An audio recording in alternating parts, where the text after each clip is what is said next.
Vamos a conversar a esta hora con Jorge Araneda, doctor en Relaciones Internacionales en Medio Oriente, para analizar también lo que sucede con Irán y Estados Unidos. ¿Cómo está? Bienvenido a Chilevisión Noticias.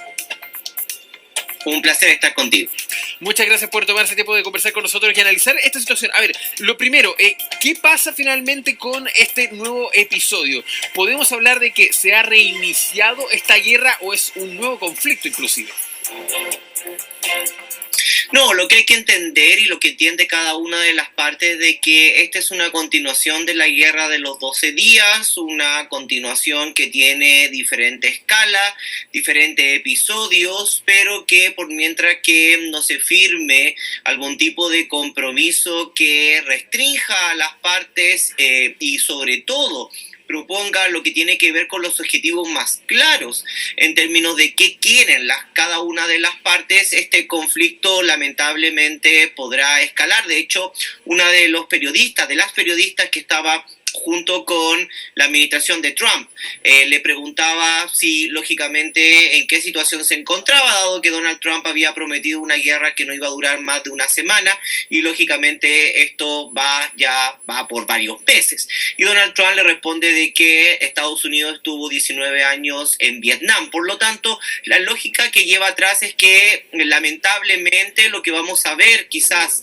hasta fin de este año van a ser diferentes episodios que muy probablemente va a llevar lamentablemente a víctimas fatales, y con una idea bastante central que es desgastar lo más posible a Irán hasta que logre lógicamente firmar compromisos que a la administración de Trump le parezcan aceptables. Ahora, eso es un punto importante. El objetivo aquí tal vez sea la firma de estos compromisos. ¿Se puede considerar eso como objetivo? Porque Estados Unidos comenzó esto como una respuesta para que Irán no atacase Israel, se dijo en un momento. Luego avanzó a lo que era el uranio enriquecido, luego avanzó al estrecho de Hormuz. ¿Qué es lo que quiere Estados Unidos con todos estos ataques y con este conflicto que tiene ahora 60 días luego del aviso al Congreso estadounidense? Bueno, esa es la gran duda que muchos analistas no estamos haciendo constantemente, porque genera disrupciones y sobre todo, quizás un poco contradictorio, es que pone a sus aliados en la región, sobre todo los países del Golfo, en una situación lamentablemente de escasa posibilidad de maniobra.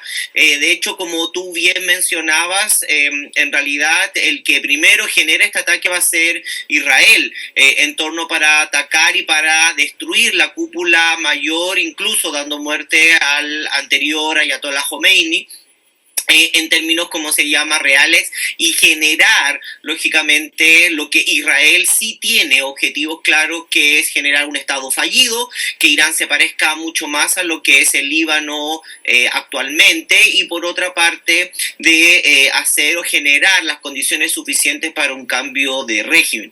Esas condiciones o objetivos reales y concretos que Israel mantiene sobre Irán no han cambiado. El problema es Estados Unidos, en tanto de que quiere una guerra rápida, precisa, quirúrgica, como han sido las menciones de la administración de Trump, y salir del conflicto lo mejor parado. Lamentablemente para la administración de Trump y para sus aliados en la región, sin tener un plan claro y sus objetivos, sobre todo objetivos militares precisos, esto puede encampanar la invasión o particularmente los ataques lógicamente por años. Y esto lo vemos en el último ejemplo concreto, que tiene que ver con esta tarifa de un 20%, que aunque sea un poco contradictorio, Teherán fue el primero en apoyar las declaraciones de Donald Trump, ya que le daba un argumento internacional para generar una discusión sobre si es posible generar tarifas por la seguridad del estrecho.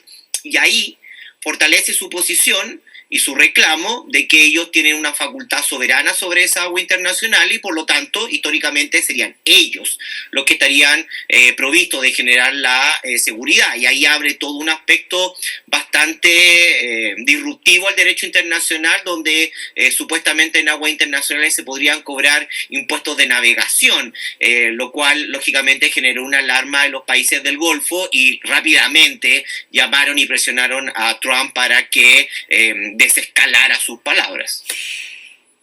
¿Qué intenciones tiene Israel en todo esto?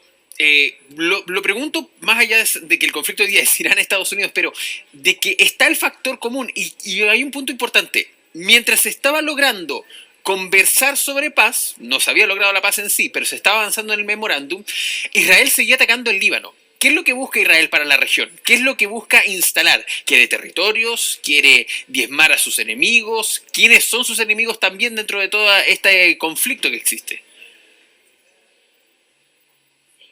Es una discusión que lógicamente daría para una larga conversación, pero en términos concretos, Israel lo que quiere es generar un nuevo Medio Oriente para el próximo siglo.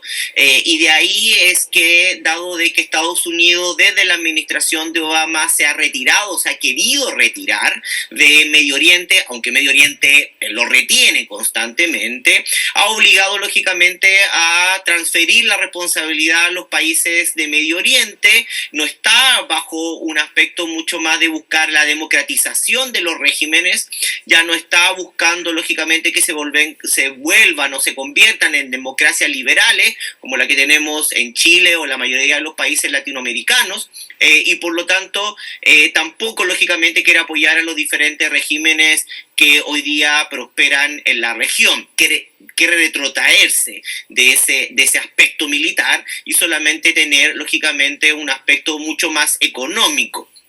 Y eso lo que generó es una disputa dentro de Medio Oriente en torno a potencias regionales, y aquí, como tú bien lo has mencionado en otras coberturas, los países como Irán, Egipto, Israel sobre todo, pero también Turquía, se han tirado o han envalentonado o han generado las estructuras militares, económicas y políticas para ser los grandes actores de la región para el próximo siglo.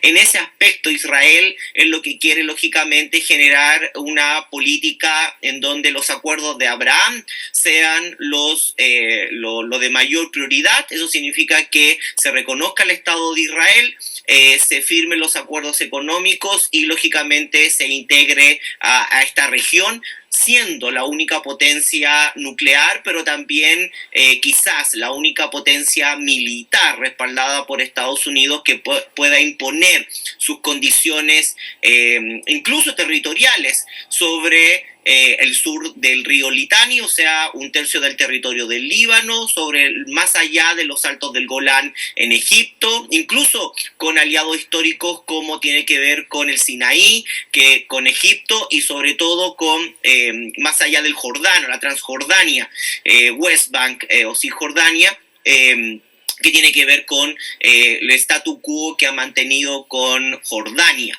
Por lo tanto, lo que trata de hacer es imponer nuevas condiciones a los países de la región, y ahí es donde se ha entrampado con, lógicamente, generar alianzas con los países del Golfo, que muchos de ellos están interesados en tener alianzas con Israel, pero también con disputas con Turquía, Irak en su momento, pero sobre todo hoy día con Irán.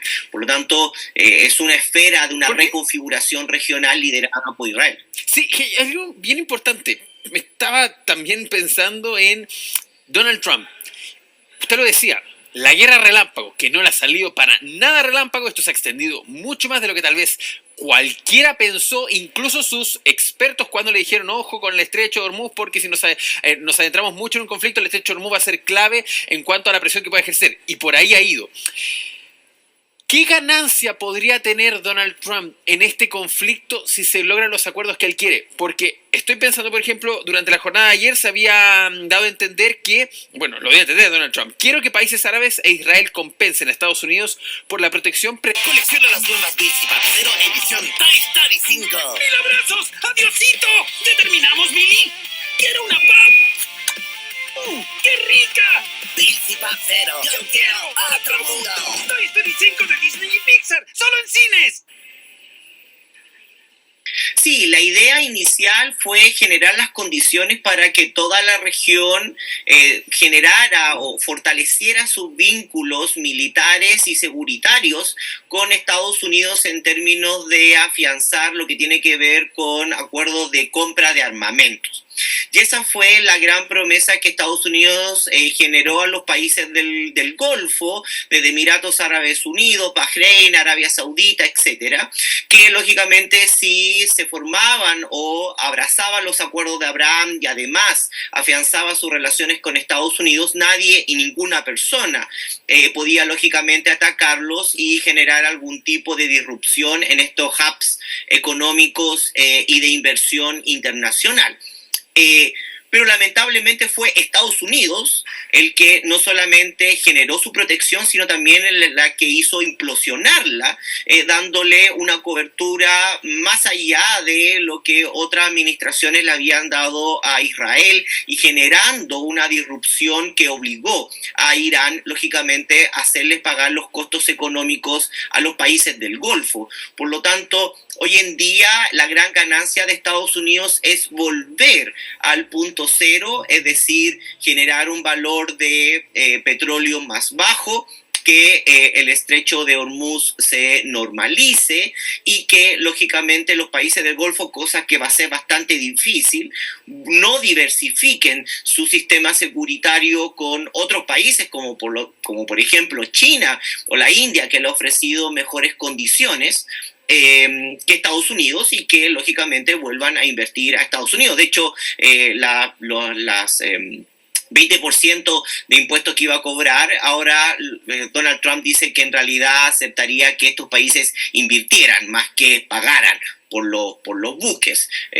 Por un dato anecdótico, Irán estaba cobrando o trataba de cobrar aproximadamente entre 1.2-1.3% del valor del cargamento total. Donald Trump estaba quería cobrar un 20%, por lo tanto, incluso si se cobrara, muchos países del Golfo estarían más dispuestos a pagar aproximadamente los $2 millones por buque que quiere cobrar Irán que aproximadamente los 32 millones que estaría pensando cobrar Donald Trump. Jorge, ¿qué gana Irán con todo esto? ¿Le ayuda a que se extienda este conflicto? Porque hoy día el país está recibiendo varios embates con varios ataques.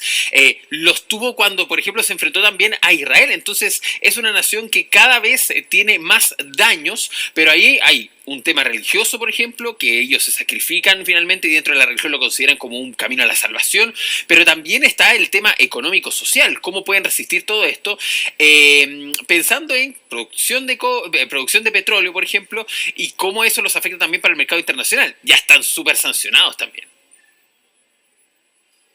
Sí, en términos concretos, y esto lo ha dicho diferentes funcionarios, incluso el canciller iraní, Irán no apuesta por ganar la guerra, Irán lo que apuesta es por no perderla. Y ahí es una guerra que tiene dos grandes puntos de vista completamente diferentes y que de repente, aunque tú lo has mencionado en otra entrevista, aquí como se llama en Latinoamérica tiende a costar un poco comprenderlo. Esta es una guerra para los iraníes, esta es una guerra por la supervivencia no solamente del régimen, sino también por la supervivencia del Estado-nación. En tanto de que ellos ven de que la posibilidad de que si es que perdieran realmente y absolutamente la guerra, podría el país incluso fragmentarse, o sea, generar nuevos estados-naciones. Por lo tanto, la supervivencia en términos no solamente estratégicos militares, sino la necesidad securitaria de una confrontación nacional tiene otra cariz. Por otra parte, y como tú bien lo mencionas, Irán lo que apuesta es mantener un rol como potencia regional por las décadas siguientes, más allá de que gane o no pierda esta guerra y el daño que reciba. Y por último, es también importante comprender de que Irán, desde la revolución iraní en el 78 en adelante, estuvo poco a poco, incluso o después de la fatídica guerra de los 4 años con Irak, que se estuvo preparando para este momento. Y por lo tanto, no solamente la Guardia Revolucionaria, sino muchos de sus adeptos saben de que esta guerra se veía venir desde que se iniciaron las sanciones de la administración de Obama en adelante. Por lo tanto, la percepción de la guerra o la narrativa de la guerra es bastante diferente en ambos lados del océano. Bueno, Vamos a ver cómo se sigue desarrollando. Son 60 días que tiene Estados Unidos para atacar finalmente pensando en sus reglas internas, que es que de ahí se tiene que pedir una extensión al Congreso. Ya sucedió una vez, se esperó un periodo y ahora nuevamente lo ha hecho con una petición al Congreso. Ahora lo hizo antes, entonces ahí está finalmente también jugando con sus permisos Donald Trump y estos ataques que está teniendo con Irán y también lo que es la vuelta de mano finalmente desde ese país. Jorge Araneda, doctor en Relaciones Internacionales en Medio Oriente, le quiero agradecer por este contacto aquí en Chilevisión Noticias. Un placer estar contigo. Que esté bien, cuídese. Chao, chao.